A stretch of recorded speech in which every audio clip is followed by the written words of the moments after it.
બોલો શ્રી વિશ્વકર્મા ભગવાનની જય. બોલો શ્રી વિશ્વકર્મા ભગવાનની જય.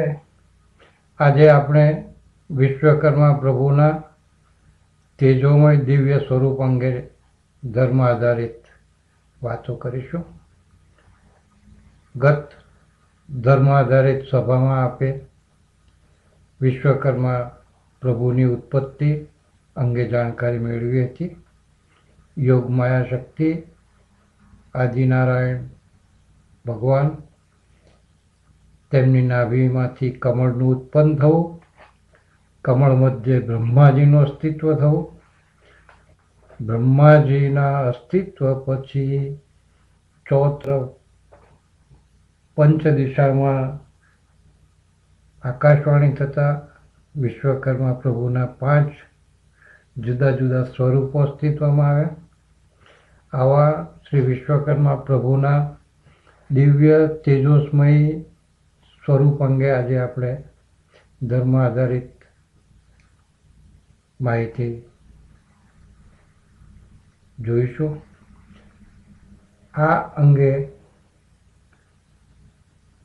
આગળ જતા પહેલા આપણે વિશ્વકર્મા પ્રભુનો એક ગુરુ મંત્ર છે, એ ગુરુ મંત્રથી શરૂઆત કરીશું. ઓમ વિશ્વકર્મા જગન્નાથો, ઓમ વિશ્વકર્મા જગદગુરુ, ઓમ વિશ્વકર્મા જગનેત્ર,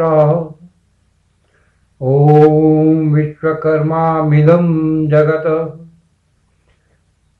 બ્રહ્મા એ જ વિશ્વકર્મા, બ્રહ્મા એ જ વિષ્ણુ, બ્રહ્મા એ જ મહેશ્વરાય, બ્રહ્મા એ જ વિશ્વેશ્વરાય.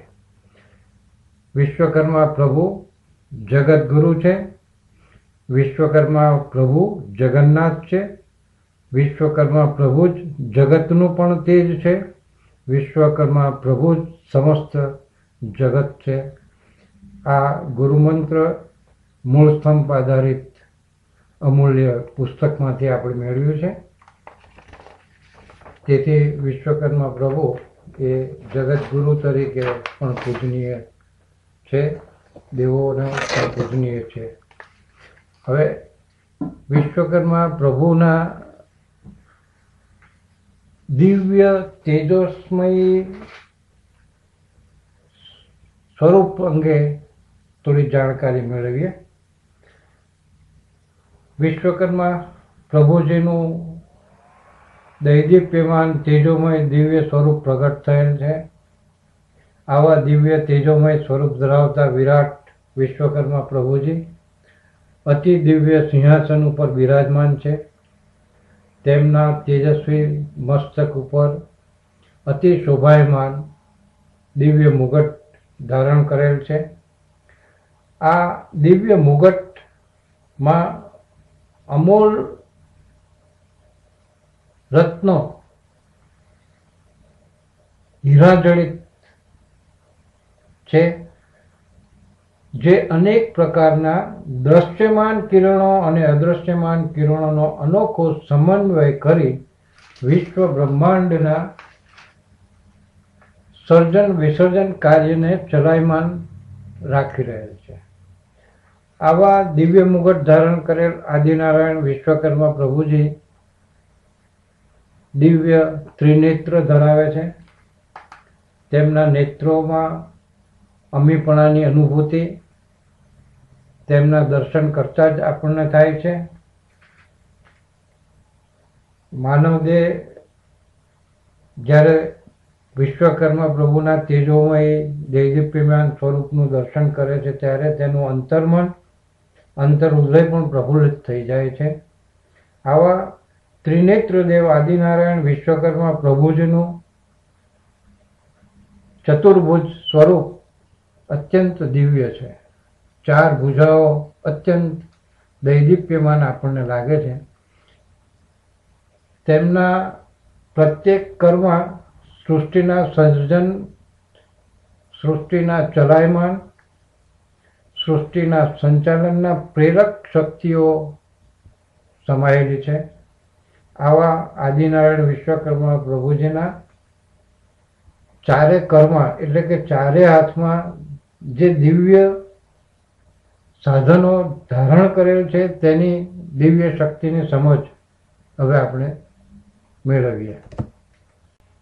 આદિનારાયણ વિશ્વકર્મા પ્રભુજીના વિરાટ કાર્યોને એટલે કે બ્રહ્માંડના સર્જનહારાના તમામ સર્જનોમાં આ દિવ્ય શક્તિ ધારણ કરેલ દિવ્ય ગજ, કાંબી, પુસ્તક અને કમંડળની ભવ્યતાનું વર્ણન શાબ્દિક રીતે કરવું કઠિન છે, છતાં હું નમ્ર પ્રયાસ કરી આપ સમક્ષ ધર્મ ભાવે થોડી રજૂઆત કરું છું. વિશ્વકર્મા વિરાટ દેદીપ્યમાન સ્વરૂપ ધરાવે છે ત્યારે તેમના એક કરમાં એક હાથમાં તમને ગજ ધારણ કરેલ જોવા મળે છે. આ ગજ એ અત્યંત દિવ્ય છે, અત્યંત સૂક્ષ્મ ગણિતજ્ઞ છે. આ ગજમાં યોગ શક્તિ માયાનો વાસ છે. ગજની પ્રત્યેક રેખા અત્યંત સૂક્ષ્મ ગણિત રચના આપનારી છે, તેમજ અત્યંત વિરાટ ગણિત રચના આપનારી છે. અહીં આપને થોડી વધુ સરળ સમજ આપવા હું પ્રયત્ન કરીશ. ધારો કે તમારા હાથમાં ફૂટપટ્ટી છે. તમારે એક વસ્તુની લંબાઈ, પહોળાઈ, ઊંચાઈ માપવી છે તો શું કરશો? ફૂટપટ્ટીથી તમે માપશો. 1 ફૂટ 2 દોરા થોડુંક વધારે છે એમ તમે કહેશો. પણ અતિ સૂક્ષ્મ ગણિત કરવું હોય તો વિશ્વકર્મા પ્રભુજીની કાંબીની અંદર અતિ સૂક્ષ્મ ગણિત કરવાની અદ્ભુત શક્તિ સમાયેલી છે. તે દાખલા તરીકે આપણે જોઈએ કે એક ત્રુટિ એટલે 1 સેકન્ડ. 1 સેકન્ડનો 33,000મો ભાગ એટલે એક ત્રુટિ ગણાય. આવી 100 ત્રુટિ ભેગી થાય તો એક તપ્તર બને. આવી 30 તપ્તર એકત્રિત કરો તો એક નિમિષ બને, એટલે આંખનો એક પલકારો બને. તમે જુઓ તમારી આંખ પલકારામાં કેટલો સમય લે છે, તો એ જ નિમિષનું પણ માપ કાંબીની અંદર અંતર અને સમય સારણીનું બંનેનું માપ લઈ શકાય એવી અદ્ભુત એ કાંબી છે. અને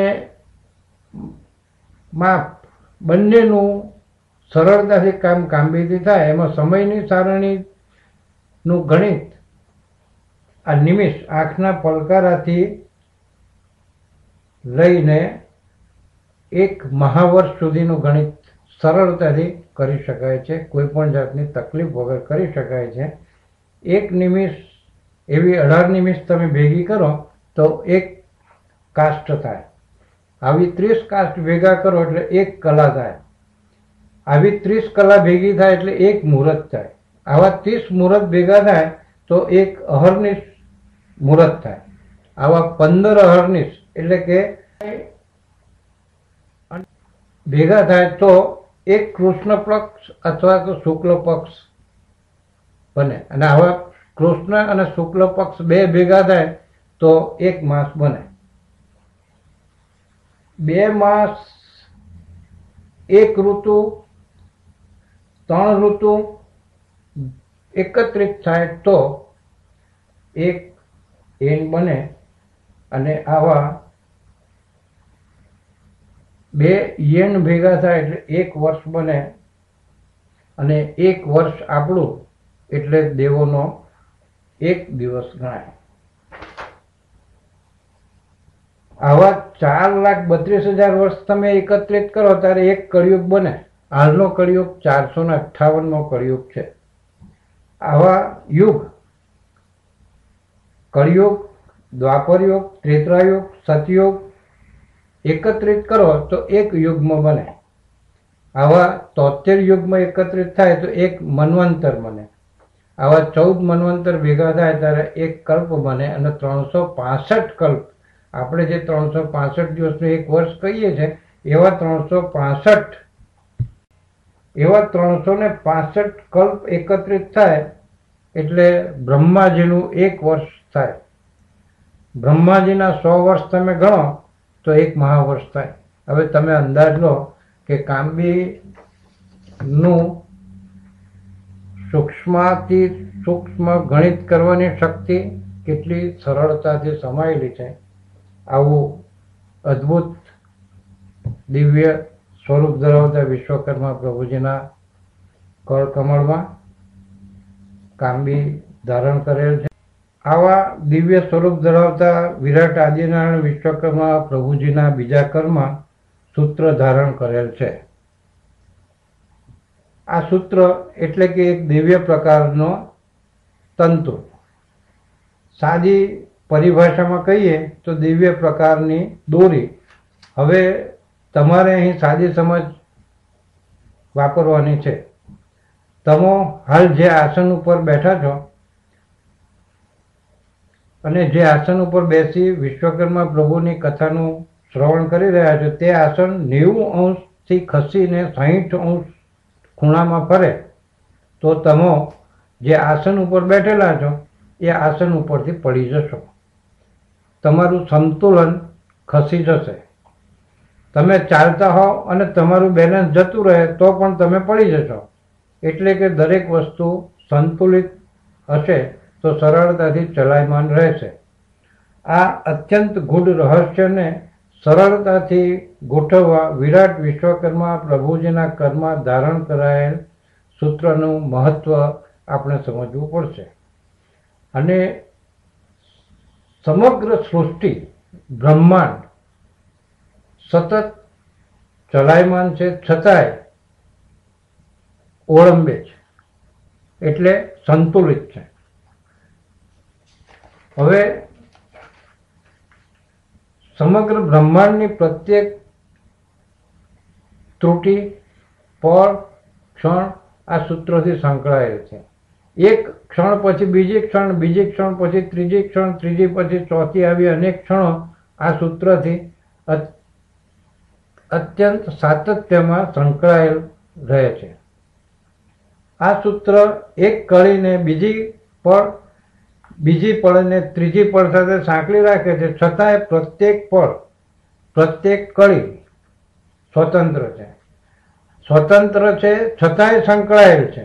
આવા સૂત્રધાર વિરાટ વિશ્વકર્મા પ્રભુજીના ત્રીજા કરમાં